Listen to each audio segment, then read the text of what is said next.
Start.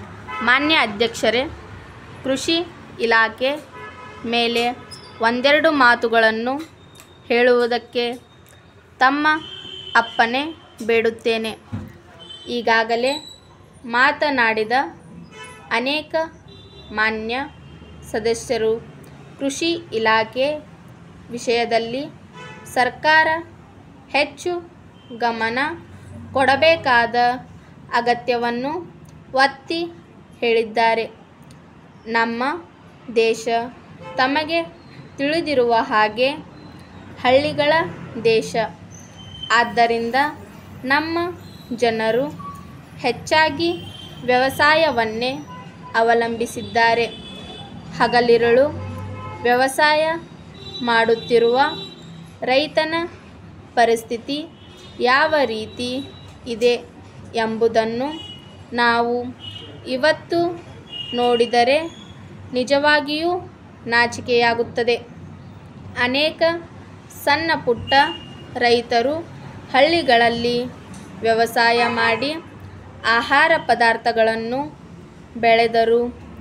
ಅವರು 2 ಹೊತ್ತು ನೆಮ್ಮದಿಯಿಂದ ಊಟ ಮಾಡಿ ಜೀವನ ಮಾಡಲು ಸಾಧ್ಯವಾಗದಂಥ ಪರಿಸ್ಥಿತಿಯಲ್ಲಿದ್ದಾರೆ.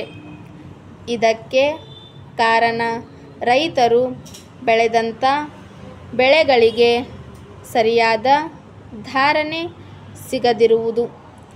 ಕೃಷಿ ಉತ್ಪನ್ನ ಮಾರುಕಟ್ಟೆಗಳು ಇದ್ದರೂ ಅದರಿಂದ ರೈತರಿಗೆ ನ್ಯಾಯ ಸಿಗದಂತಾಗಿದೆ.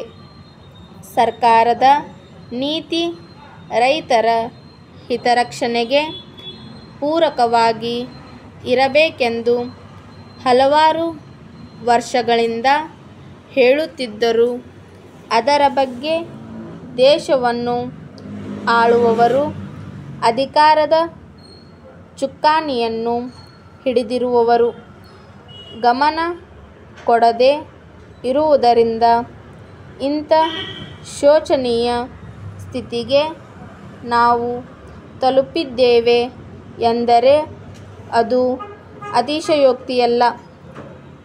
ನಿಜವಾಗಿಯೂ ರೈತನ ಬದುಕು ಹಸನಾಗಬೇಕು ಎಂಬ ಬಗ್ಗೆ ಕಾಳಜಿ ಇಟ್ಟುಕೊಂಡು ಎಲ್ಲರೂ, ಅದರಲ್ಲೂ ಮುಖ್ಯವಾಗಿ ರಾಜಕೀಯದಲ್ಲಿರುವ ಧುರೀಣರು ಕೆಲಸ ಮಾಡಿದರೆ ರೈತರ ಪರಿಸ್ಥಿತಿ ಸುಧಾರಿಸಬಹುದು. ಸ್ಟಾಪ್.